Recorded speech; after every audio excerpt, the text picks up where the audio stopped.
Bonjour à tous, bienvenue au Clubhouse de Dribble, votre émission consacrée au football luxembourgeois. Aujourd'hui, c'est une émission spéciale. Nous allons parler évidemment de la semaine internationale et revenir sur les deux matchs en Slovaquie et contre le Portugal. Avec moi, pour refaire cette actualité, Tendai Michaud. Monsieur Michaud, ça va bien? On a pris un peu de recul? On se remet un peu de la claque on se remet quoi. Ouais, pas le choix. On n'a pas le choix. Julien, Sims, bonjour Julien, ça va? T'étais en Slovaquie? Ouais, j'étais en Slovaquie. C'est bien? Mieux que contre le Portugal. Mais ouais. Bon. C'était un bon départ? Ouais, c'était un bon départ sur le plan comptable. En tout cas, c'était un plutôt bon départ contre une équipe de Slovaquie qui est finalement pas si mauvaise puisqu'elle a gagné son dernier match contre la Bosnie. Donc c'était un bon résultat. Ouais. Bon, on va reprendre les choses dans l'ordre. On va évidemment parler principalement du match de dimanche soir, de la lourde défaite. Commençons par le commencement. Vous étiez au stade tous les deux. On était en nombre d'ailleurs, l'équipe moyenne mentale. Comment était l'atmosphère? Comment vous avez senti les choses depuis les tribunes, depuis la tribune de presse, autour du terrain? Moi, pour avoir fait le match contre la Turquie, j'étais quand même plutôt surpris dans le bon sens, où j'avais peur de se retrouver à nouveau avec un stade à 100% en faveur du Portugal. Bon, il y a quand même beaucoup de bruit quand Cristiano Ronaldo marquait des buts, ce qui ne m'a pas forcément beaucoup plu, mais dans l'ensemble, on sentait quand même un soutien du côté des supporters luxembourgeois pour leur équipe. Donc c'était plus une ambiance festive, mais on n'avait pas l'impression de jouer à l'extérieur. Okay. Le stade était plein, 9300 personnes je crois, ouais, guichet fermé. Absolument, guichet fermé, et puis dans l'ambiance, vraiment sympa. Ouais, ambiance festive. Ouais, festive. Malgré le temps, c'était grisâtre, c'était pluvieux, c'était pas top. On aurait préféré. Il faisait quand même très froid. Il faisait froid le soir. En tribune de presse, il faisait quand même très froid. C'était un peu dur de taper. Ouais.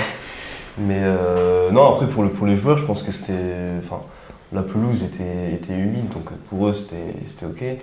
Surtout pour le Portugal du coup. Ouais. Mais les conditions ne semblaient pas mauvaises pour les joueurs. C'était l'événement de l'année, on peut le dire.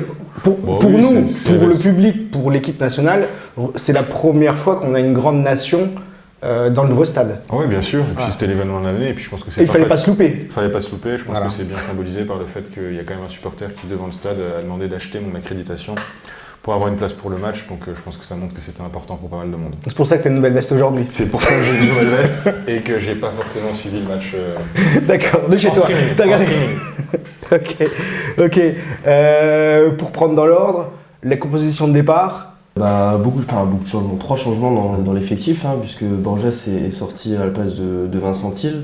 On a Olesen qui a laissé sa place au milieu pour un défenseur en plus, avec Marvin Martins qui avait un petit pépin physique, qui est revenu dans le 11 de départ. Et puis à droite, du coup, Jans qui a repris sa place de capitaine, à droite à la place de Bonert. Donc quelques changements. Bon, en tout cas, quand on commence le match comme ça, il n'y a pas de scandale au niveau des changements?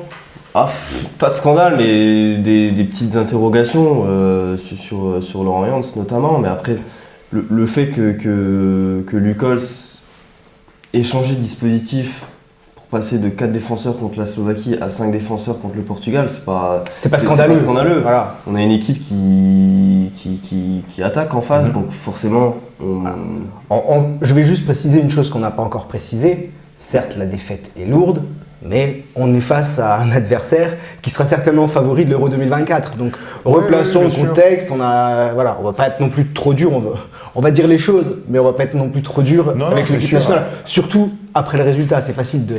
Oui, bien sûr. Après, moi, j'estime qu'il y a quand même quelques interrogations sur certains choix qui ont été faits. En particulier, pour moi, la chose que j'ai du mal à comprendre, c'est Bonert.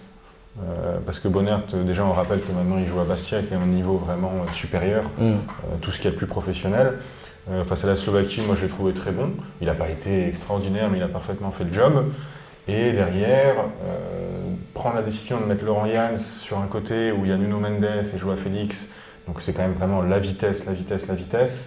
Mettre Laurent Jans, j'ai eu un peu de mal à comprendre. Après, j'estime que sur le banc, on avait un mec, un Bonert, qui a la vitesse, qui a prouvé qu'il est capable, qui a fait le taf en Slovaquie. Donc ça, j'ai eu un peu de mal à comprendre. Maintenant, c'est forcément facile de dire ça après le match, mais moi, les interrogations étaient déjà là avant même que la rencontre débute. Ok. Le film du match, c'est cruel. On n'a pas le temps de. Si, on a 10 minutes d'espoir, de plaisir, d'encouragement. c'est vite éteint. Je pense pas qu'on puisse dire que c'était cruel. Pour moi, c'est pas un scénario cruel. Un scénario cruel, c'est une défaite imméritée. Là, c'est juste, c'était dur. C'était dur. C'est une première mi-temps vraiment difficile à regarder. Parce que non seulement il y a 4 buts, mais les 4 buts ils viennent en 20 minutes et les 4 buts sont quasiment tous les mêmes. À savoir un ballon dans la profondeur en hauteur qui trouve une tête. Alors la première, c'est une remise pour Cristiano. Mais ensuite, par la suite, on retrouve un peu tout le temps le même schéma. Et on voit qu'au final, même en essayant de mettre un bloc bas, si tu es piégé à chaque fois sur une ouverture, c'est un peu paradoxal et ça pose des questions, quoi. Après, là, je dis où c'est dur, c'est 3-0 à la 18e minute, 4-0 à la 31e minute, le stade est éteint.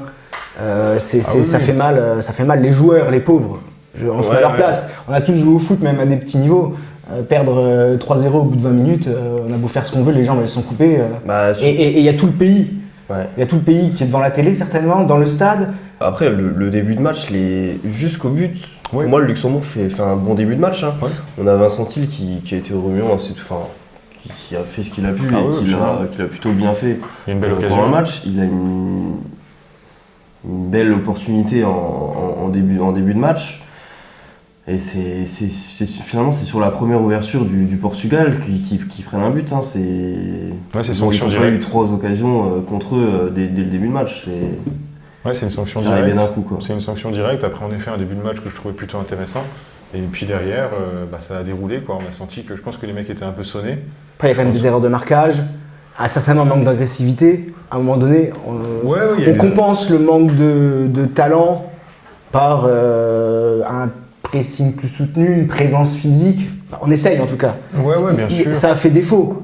Oui, ça a fait défaut. Ça a fait défaut. Après, je pense que le Portugal avait bien analysé son adversaire et il a compris qu'avec les joueurs de ballon qu'ils ont au milieu de terrain, parce qu'il y a quand même des pattes assez extraordinaires dans cette équipe, qu'ils avaient un projet qui était d'essayer de trouver des ballons dans la profondeur et en hauteur. Et à partir du moment où ils ont vu que ça fonctionnait et que le Luxembourg n'arrivait pas à trouver les moyens de contrer ça, ça s'est répété. Et puis à la finale, on se retrouve à la mi-temps avec 4-0. Quoi. La deuxième mi-temps est anecdotique. Anecdotique. Forcément, quand le Portugal gère. On est mené à 4-0 et le Portugal a levé le pied. On a la tête dans le seau. De mi-temps. Et finalement, les 30 premières minutes de la deuxième mi-temps sont plutôt pas mauvaises pour le Luxembourg qui est bien revenu. Bonnert qui a fait une bonne entrée, Thiel qui s'est nouveau procuré une occasion. C'est anecdotique, oui et non, parce qu'il faut quand même les faire, ces 30 bonnes minutes. Oui, absolument. Moi, je trouve qu'on voit une deuxième mi-temps où, à mon avis, je pense qu'à la mi-temps, ça a dû gueuler sévère. Parce qu'on a bien vu que Nicole, c'était quand même vraiment, vraiment en colère. Je pense que ça a dû gueuler. Il y a eu des changements qui ont fait du bien. Je reviens à Bonnert, qui a quand même, je trouve, vraiment bien fait le job sur son côté.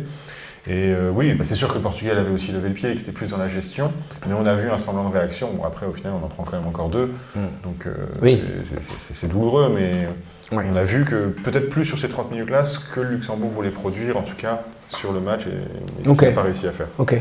Un petit point sur les individualités, c'est pas facile de ressortir des individualités quand on sombre à ce point. Malgré tout, commençons, ça sera plus rapide par les individualités qui ont sorti la tête de l'eau. Moi, je pense que c'est la première fois et peut-être la dernière fois dans ma vie que je vais dire ça pour un gardien qui a pris 6 buts. Mais je dirais qu'Anthony Maurice a fait un bon match parce qu'il prend des buts qui sont tous imparables. Il peut rien y faire complètement. Dans les relances, il a été bon et puis il sauve quand même le penalty en fin de match. Donc c'est un peu paradoxal de dire ça. Mais c'est toi qui as par exemple fait une note du match et je pense que tu as constaté la même chose. Oui. On a Maurice et puis comme je l'ai dit, on a Vincent Thiel. Qui a fait une bonne prestation. Moi je l'attendais pas forcément titulaire, il l'a été et il a plutôt bien fait le travail. Des 3 attaquants avec Sinani et Rodriguez, c'est celui qui a le plus provoqué, celui qui a été le plus dangereux. Il a réussi à percer de temps en temps, trouver des espaces, combiner. Et puis c'est le seul qui a frappé finalement. Ouais, c'est le seul qui a frappé. Et après, moi dans les satisfactions, je rajouterais quand même Christopher Martins. J'allais que j'ai trouvé très esselé. Je voulais vous parler Barreiro, Christopher Martins, comment ça a été Barreiro? J'ai pas trouvé Barreiro au niveau où on est habitué avec lui. Par contre, Christopher Martins, je pense qu'il était quand même souvent assez en difficulté, assez seul au milieu de terrain. Et il a réussi à faire preuve de présence physique, il a réussi à récupérer des ballons, remonter des ballons.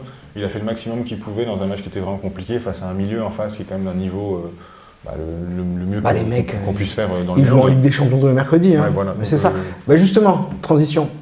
Quelques individualités au Portugal, vous avez été impressionné, vous, bord de pelouse, par quelques joueurs. Ils ont tous été bons. Quand on gagne 6-0, c'était facile pour eux, entre guillemets. Ils se sont rendus le match facile. Il n'y a personne qui a fait un mauvais match. Ça, je pense qu'on peut dire ça. Après, moi, je me souviens qu'il y a 2 ans, j'avais vu Nuno Mendes dévaler côté gauche quand il y avait eu le dernier match de Josie Bartel. Bon, bah là, on a encore vu la même chose. Donc, il était tout jeune, il est encore jeune, mais voilà, il a pris 2 ans. Quoi. C'est une bête athlétique, il est bon. Vitesse, il a toutes les qualités. Pour très moi, bon joueur du PSG, très bon. Ouais, et puis Léao qui est rentré du même côté, finalement, de mi-temps, et qui était remuant et qui a fait une très bonne entrée. Quoi. Ouais, bah on voit que c'est clairement le remplaçant qui veut prouver et qui se donne à fond, et il a vraiment fait une entrée assez formidable. Puis après, bon, Bernardo Silva. Moi, ce que j'ai vu, Bernardo Silva, c'est pas mal quand même. C'est soyeux, c'est. Après, ils ont tous été très très bons. Ça, il n'y a aucun débat. On peut même dire que Cristiano Ronaldo, au final, il met son doublé. Un petit mot sur Cristiano Ronaldo. Il a été encouragé allègrement. Ça a fait plaisir en tout cas aux spectateurs, aux jeunes spectateurs d'origine portugaise de voir Cristiano Ronaldo et de voir marquer encore 2 buts. Recordman des sélections. Ouais, bien sûr. C'est quand même à souligner. Ok. Un point classement sur ce groupe qui est malgré tout, malgré la grosse défaite, qui est quand même très homogène. Qu'est-ce qu'on peut espérer ? On a 1 point évidemment. C'est difficile à dire pour le moment. Moi, je pense que ce qu'on voit dans ce groupe, c'est qu'on va avoir une équipe qui est au-dessus du lot. C'est le Portugal. Mine de rien, ils sont en reconquête aussi, il ne faut pas l'oublier. Ils ont un nouvel entraîneur. Ils veulent prouver à nouveau avec un public qui avait été un peu déçu des performances ces dernières années. Donc je pense qu'eux, ils vont faire cavalier seul. Derrière, on s'attendait à la Bosnie, mais la Bosnie a perdu en Slovaquie. Ce qui met en relief la bonne prestation de l'équipe nationale qui va faire match nul. Faut pas... Absolument, je pense qu'il ne faut pas remettre en cause tout ce qui a été fait. Au final, avant les 2 journées, sortir de là avec 1 point, ça n'aurait pas été choquant. Non, ça l'est pas. La défaite face au Portugal était attendue d'une certaine manière. Donc le boulot sur le bilan comptable, je pense, a été fait. Et derrière, moi, je pense que ce soit l'Islande, la Bosnie et la Slovaquie, je pense qu'ils sont capables de se manger des points entre eux. Donc ça va être un classement serré et c'est difficile de dire qui va terminer 2e pour le moment. Ouais. Qu'est-ce qu'on peut espérer, nous ? Moi, j'aimerais qu'on puisse accrocher une 2e place, faire 1 euro, l'euro en Allemagne, ce serait génial. Si le Portugal fait carton plein, bat tous ses adversaires et que ça se tape dans les pattes entre l'Islande, la Bosnie, la Slovaquie, est-ce que nous, on n'a pas notre rôle à jouer en tant que trouble-fête et profiter ? Moi, je pense que ça va on est sur un scénario super optimiste, on est d'accord. En fait, peut-être sur un match, ça peut se discuter, mais sur toute la durée d'une compétition ou du championnat, du mini-championnat, c'est jusqu'à la fin de l'année qu'il faut être régulier, qu'il faut prendre des exploits. Est-ce qu'on peut parler d'exploits ? Je sais pas. Mais il faut être régulier, il faut prendre des points contre plusieurs nations. Et à l'extérieur aussi, quoi. On va jeter un œil au calendrier. Jeter un œil au calendrier, mais finalement, au mois de juin déjà, on aura un indice. On reçoit Liechtenstein. Là, il va falloir se rattraper, victoire obligatoire. Ah oui, la victoire obligatoire. Et puis après, on va en Bosnie. Après, on va en Bosnie. Mine de rien, la Bosnie, ils ont 3 points à l'heure actuelle. Leur prochain match, c'est contre le Portugal. Donc, si on bat Liechtenstein, on peut se retrouver dans une situation où on a 1 point d'avance sur eux. Et eux, ils sont dans une situation où ils doivent absolument l'emporter, ce qui peut permettre d'avoir peut-être des espaces pour pouvoir faire mal en transition, en contre-attaque.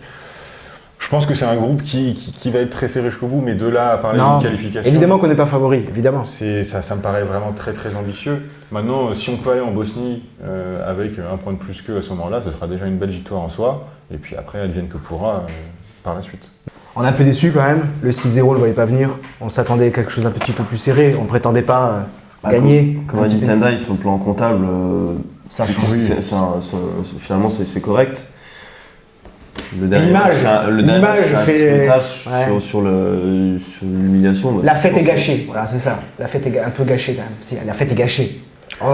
Le lendemain, le soir, on tirait tous la tête entre nous, on était tous déçus. Vous étiez tous déçus. À la mi-temps, vous étiez tous déçus. Oui. Voilà, et le public, c'est pareil.